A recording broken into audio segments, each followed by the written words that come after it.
My name is Kristy Wolfe. I'm a storytelling photographer and medical mama based in Canmore, Alberta. Photography has always been a major part of my mental health and healing journey, particularly when it comes to my son, Kane. I Was There Too is a series of conversations I'm having with other photographers and medical families, normalizing that piece of medical photography. Today, I get to talk with Mark and Megan Hewson, who I photographed. I photographed their family and their son when he was in hospital. I'm going to let them introduce themselves. So, Mark and Megan, will you introduce yourselves and tell us a little bit about your family? Sure, go ahead. I'm Megan, and this is I'm Mark. we live in Cold Lake, Alberta, and we have a son who's just about 4 years old. And we had another son who was born in April 2019, and he passed away in June of that year. And that's how we met Kristy. And then you guys, am I allowed to talk about what else is happening in your family? Sure. What else is happening in your family? Well, we're pretty happy and excited, I guess, to say that we are, after a fairly long journey with infertility, expecting twins this coming year. Yeah, twin girls this summer. All right. I'm going to start out with having you just explain like how you heard about the photography. This might be racking your brain a little bit. So I guess we just randomly met you, Kristy. If you remember, we were at the Treasury Beads. Is that what it's called? Yep, Treasure Life Beads, I think, at the Stollery. Yeah. Looking for some beads for our own son's journey and getting a strand made for, I think, my mom that day. Yeah. And something she could cherish him with when we came across Kristy and her Kane. son. Yeah. Kane was making his strings, and you were taking pictures, and I was just bawling watching all of it. And I remember that you posted about that, and I happened to see it. Like we kind of said hi to each other and like said a few words, but then you posted about that and I saw it and said like, hey, I take photos for families in hospital. If that's something you're interested in, let me know. And we kind of went back and forth a little bit with that. Yeah. Will you tell people, because you weren't super comfortable with the idea. Do you want to tell Mark? More I wasn't to begin with. Yeah. I was pretty just not really wanting someone else to come in and be part of our story, I guess. We wanted kind of the privacy and just to take our own pictures. We brought our cameras and stuff there as well to try and do that. And yeah, even when Megan had kind of suggested like maybe that's a good idea, because I think we actually saw your picture at the Ronald McDonald House as well. Mm-hmm. With that you offered that. Yeah, saying that you offered those, and it had been some conversations that we had, but at the beginning, I don't know why, I just kind of felt like it would be more of an invasion of privacy, I guess, to begin with. But yeah, and with that said, I think at the beginning we really wanted to, like, we hadn't been part of that world before, and we just wanted to be private for Tucker. Like, we wanted people to know him and know what was going on, but we weren't sure what, some of the pictures, if they're graphic with this, all the medical equipment and the scarring and all that. So we were always trying to think like what was best for Tucker and what would that look like. And so I think that's kind of. Yeah, that was a big one too. Yeah. I know even just family taking pictures with their phones, I was adamant, well, please don't post any of these. And we really don't want, pictures at his most vulnerable with all the tubes and hoses and, open chest and all these things. Yeah. It was pretty graphic, and yeah, just stuff that we thought later in life that it wasn't fair to him if we posted him at his most vulnerable without, keeping that in mind. Well, I think that's a really important thing to mention, because my husband is also not as comfortable with some of the photos I take, and I don't post the ones that we aren't comfortable sharing. Right. But that's also been a journey of figuring out, because posting pictures about Kane's most recent surgery when he was 7, we've been in the journey for this much time. So the beginning, yeah, it's a lot different when you're first coming into that world and figuring it all out. Can you tell people about how old Tucker was? So when he had his first surgery, he was 8 days old. Yeah. And then that he recovered like for how long? Maybe 1 or 2 days he was doing, or was it a week he was doing well? That was 3 or 4 days. We Yeah. had him back down into the NICU. He kind of got released from the PCICU Yep. after everything was going good. Yeah, maybe a week. Yeah. Moved down there, and then he got transferred back up and found that he had to have some more surgeries, and that was kind of our turning point, really, with his health. Yeah. the story of his everything at that point on, that we started to realize it was a little more drastic than we originally thought. And yeah, then I guess he would have been 6.5 weeks old at the end when we had to say goodbye to him ultimately. Yeah. And so I came in and photographed you guys. It was after a second surgery, I think. Yes, I believe so, because I'm pretty sure he was on ECMO at the time. Was he? Yeah. We were talking about that this morning. We couldn't quite remember when you first came for that. Yeah. But I think by then we were like, it would be really nice to have somebody take the pictures so that we both can be in a picture, not just one Mom of us. or dad. Yeah. I think that's a big part of it too, that just being able to see both of you guys together in those pictures is really important. What was it like having a photographer in there? You can talk about either time. So one time was earlier on, and then we did it again later, just after you guys said goodbye to him. So decide what you would like to talk about. Yeah, I think the first time, I don't have a lot of memory of that. Like it was good. Like I just remember thinking, I just want somebody to take a picture so we're both in it. Yeah. And not just, when you ask your parent in the room to take it, then it's like one picture and done. Like you were taking pictures kind of for a while in there, and got the natural moments. So, that was great. But kind of the most impactful one was obviously at the very end, when you had passed away and you came in. And I agree. I think those were the most powerful moments captured that we probably have to date. And the whole thing, having the photographer in there, in all honesty, like other than the pictures, I don't even remember you being in there necessarily. Which is perfect. That's what I would hope for. But that idea,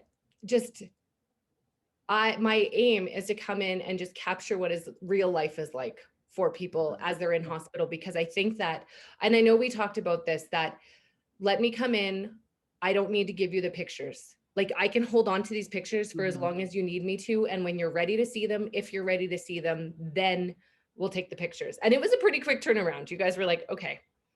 I think I think it's a scary process of doing it and inviting somebody into that space, whether it's in hospital or to the extent that we were dealing with that. But I do think that once you've made that decision, like even like for us looking back at the pictures that we had of Kane's surgery, it just, I don't know, I can look through them and sometimes and be totally at peace. And I can look through them sometimes and get really emotional about it. And I think that depends on where I'm at in my journey right at that time. Yeah, definitely. Yeah, we've said that very thing as well, because we have however many pictures from you from that night. And we don't look at those very often, but we have 4 pictures that we've like framed or made into canvas that are in our room that we see every day. Yeah. And I think it's just important for us to see them, and it helps us, process everything and feel like more of a complete family, I think, too. Yeah. Honestly, when we're laying in bed cuddling with our son now, we can look over and look at the pictures of our. That was one of the questions I was going to ask you. How much do you talk about it with Berkeley? All the time. All the time. Yeah. Yeah. We have, I think, both of our phones wallpaper, and I can't ever see changing it as Tucker. Yeah. Every time he sees one of our phones, he just picks it up, and we tried to, right from the beginning, talk about it just like he was here with us, and your brother Tucker. He sees them now, and he just will grab our phone if it moves, and he's like, oh, it's my brother Tucker, and he'll pick it up and he'll hug it and he'll kiss the phone and tell him that he loves him. And and it's normal for him.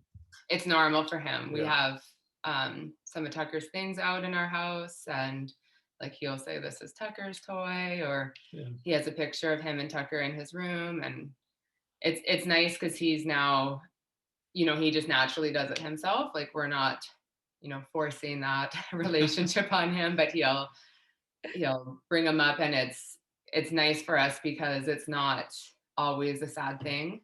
Yeah. it's sometimes just a very heartwarming and fun thing to talk about him. And yeah. And Berkeley has such a neat perspective. Like, I don't know how much he remembers or not about it. He was only 2 at the time. Yeah. But he'll say, you know, we had this little rocket ship that sings. That was Berkeley's toy that we brought to the hospital for Tucker. And so Berkeley still has that. And we'll say, like, Tucker's in heaven or he's up in the stars. And so he's went on to say, like, he's like an astronaut. And, you know, the story gets really cute. So it's, you know, it's at the time, like when Tucker had died, you never think you'll smile about any of it. And, you know, it goes to show like the relationship we still have with him and that Berkeley has and that our daughters will have one day too. It's not what we wanted, but it's the best we can hope for. Yeah. And so I'm just going to explain a little bit how you guys had called me. You knew that he was not going, Tucker was not going to be around for much longer. You'd called me and then you kind of called me and said, it's happening today. Can you come to the hospital? And so I showed up at the hospital and waited. You guys had your goodbyes. And then I came in to photograph your family together, doing kind of final goodbyes. But we also did bring Berkeley in. Has Berkeley seen those pictures? Like of the ones after? That would be one of the pictures that's up in our room for sure. That's probably one of the only, it is the only picture we have as the family of 4 where there's no cords, hoses, tubes. We're actually holding Tucker, and Berkeley gets to sit there and make contact with him. Nice. And his cute little kiss at the end and everything was. And holding his hand and all that. Yeah, I think that's another thing with the impact of those pictures is like, I remember texting you that night, like we didn't think he would pass away until the next day. And then it was like, it's happening, like he is really suffering. His condition changed relatively quickly. So we knew that the longer we wait, the harder it was for him. And he looked like he was in pain and it was time. So so then that's not an easy decision for you guys. I can only imagine.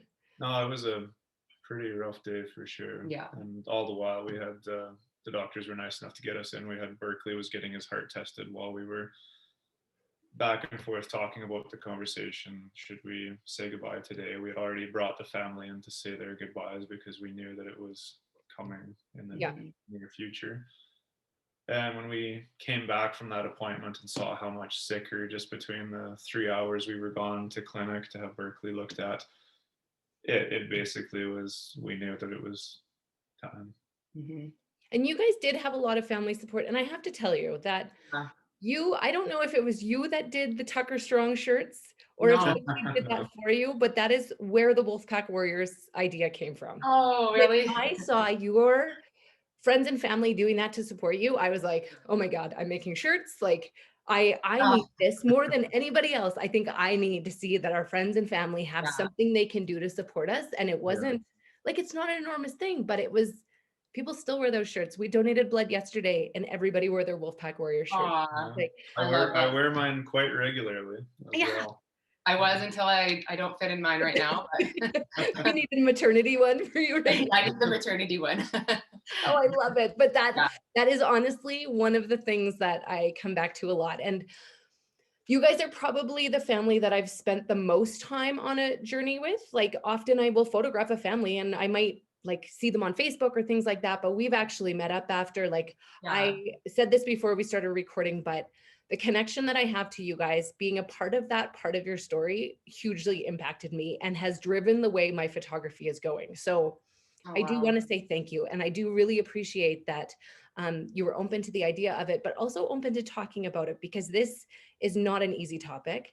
And I think there are a lot of families who are not sure whether this would be something that they would want. Would they want photographs? And there are photographers out there that can do this for families, not during COVID, but in the general stream of things.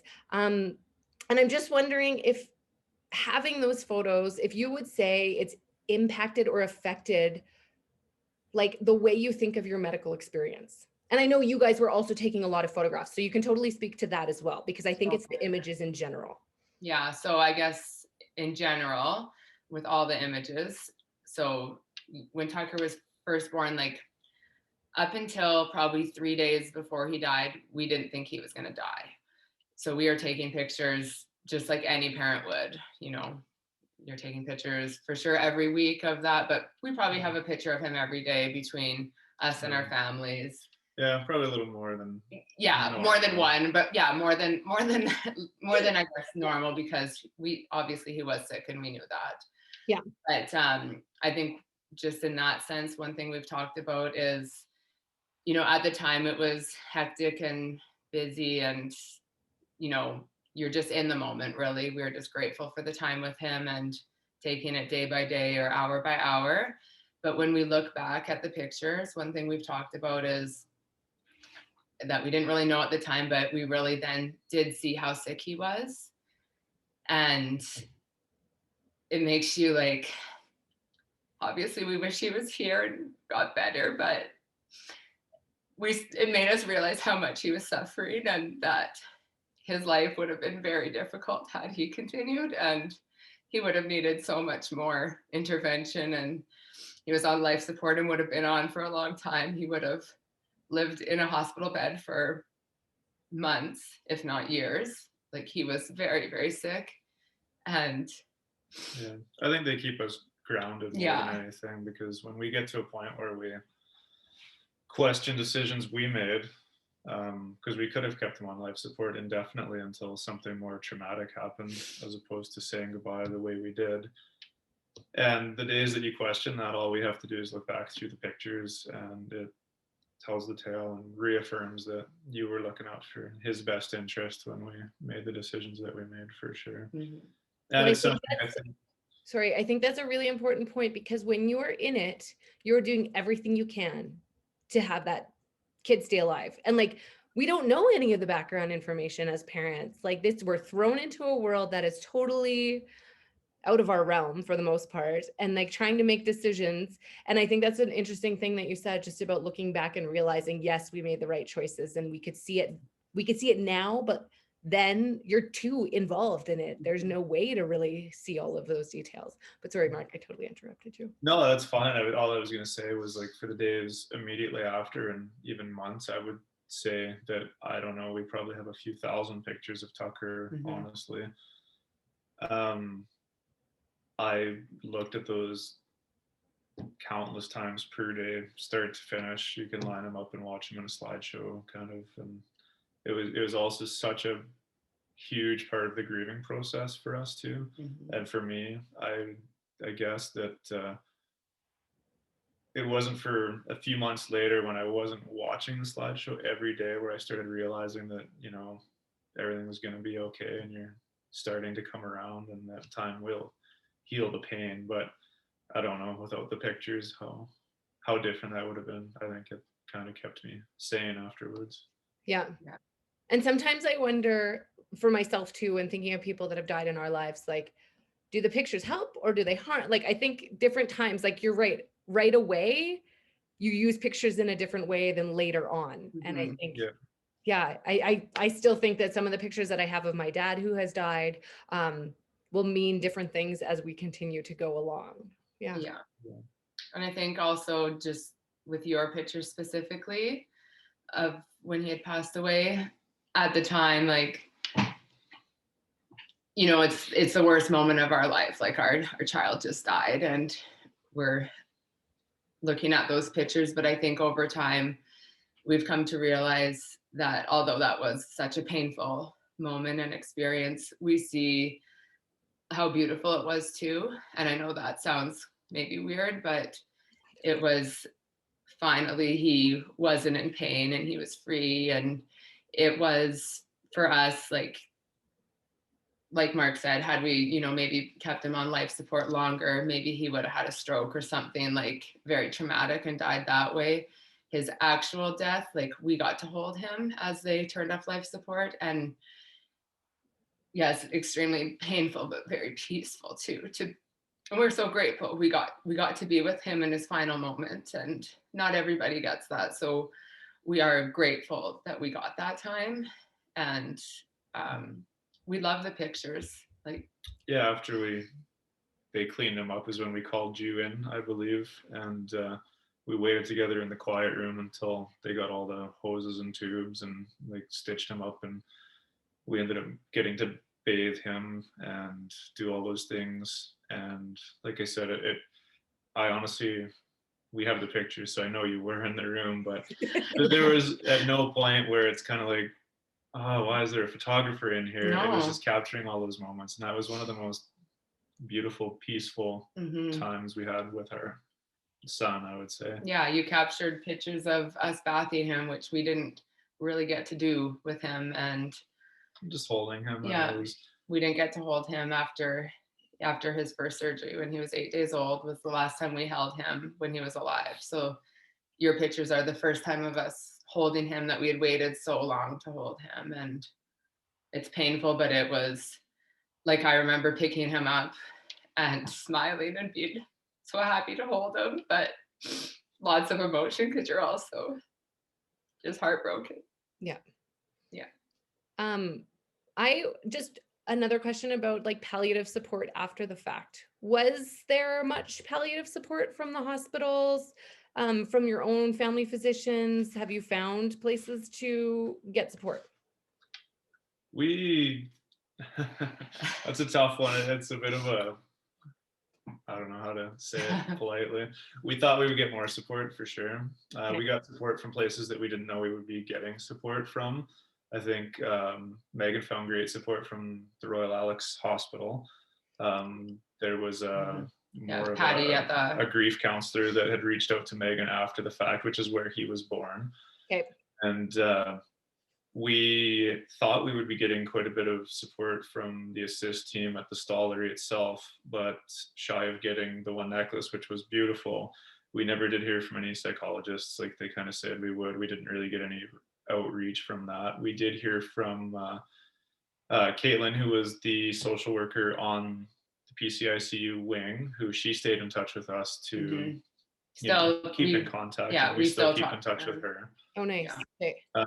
We had all of the doctors, like all of the pediatric cardiac intensivists, that we still keep in touch with our primary care physician there. And some of the others, like they reached out pretty big after the fact too for a period. Yeah. And I can't really think of it. Yeah. So the assist team had sent us a letter that they would be sending or contacting us to support, and we never got a phone call or anything. So that was disappointing. Yeah. Dr. Sklar, who delivered Tucker, I went for my checkup right after Tucker passed away. So he set up the appointment for Patty at the Alex to contact me, and she's a bereavement counselor and she's an RN, and she's been amazing to me, and I've spent hours with her on the phone. And just kind of personally, like Mark says, like Dr. Paula, who you know, we keep in touch with her, and Christine was the nurse that was with us that night that you would have met. I keep in touch with her. So we made, friendships within the medical world that we feel very supported by. Yeah. And then here in Cold Lake, we did our own research and found support for ourselves, essentially. Yeah, we have a counselor here that we still see, and she's been incredible for us. Good. Dr. Paula was there that night, and I had met her in passing prior, and she made a really big impact on me that night. And she's like, I'm so glad you're here. And then she happened to be our intensivist when Kane was in the PCICU. Yeah. And just like, oh, thank God, because those connections that you make with certain people in the hospital are enormous. Like she will always be like this shining light for me. And it sounds like for you guys as well. Absolutely. Definitely. Oh, it's one of those things. Yeah. But guys, I really appreciate this. I just want you to end with what's next for you and your family. You've told us a little bit about what's going on.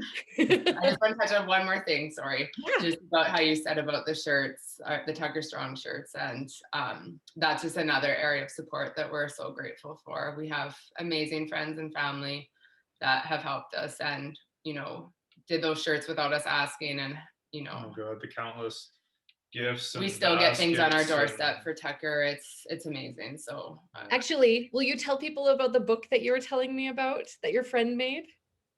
the photography book about the Facebook post? Yeah. Yes. Okay, start talking and I'll grab it.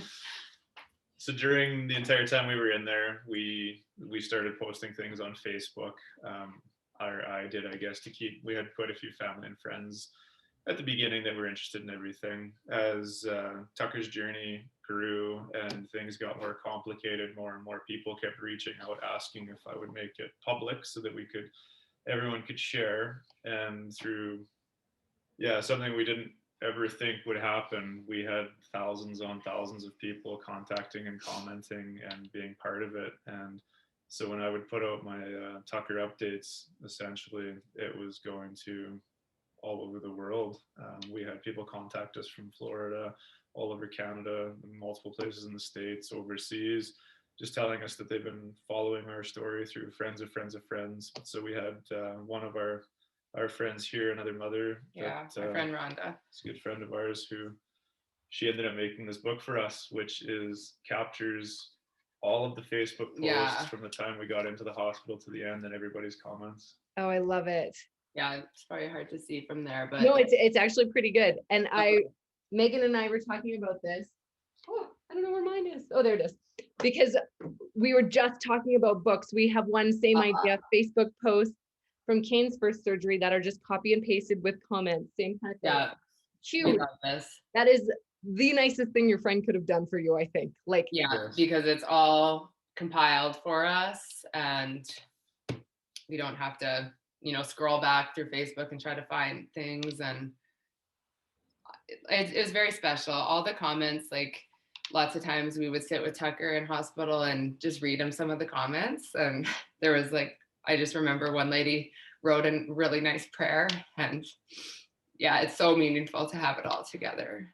And I think when you're in the moment, you get those messages and you're like, oh, that's so nice, like heart. And then you never think about it again and just see it again later and actually process how much people cared about what was going on is a really important piece. Also, you guys still post about Tucker and you still talk about him. And I think that is really important as well for other families to see. To know that they're not alone in that grief and how you handle it and talking about the emotions behind it. So please keep doing that. Thank you. Well, I'm finally over my vulnerability of the pictures. So I'm so glad he allowed that. The bigger thing now is we want to help people and we want his story and his memory to carry on forever. So my fears before, like I said, were when he's older, if all these pictures of him at his most vulnerable were around. But now that is the reality of what his life was. Yeah. We keep his memory alive. So. Yeah. Oh, guys, I hear you. Well, thank you so much. I really appreciate you taking the time to do this. Thank you for everything. Yes, thank you.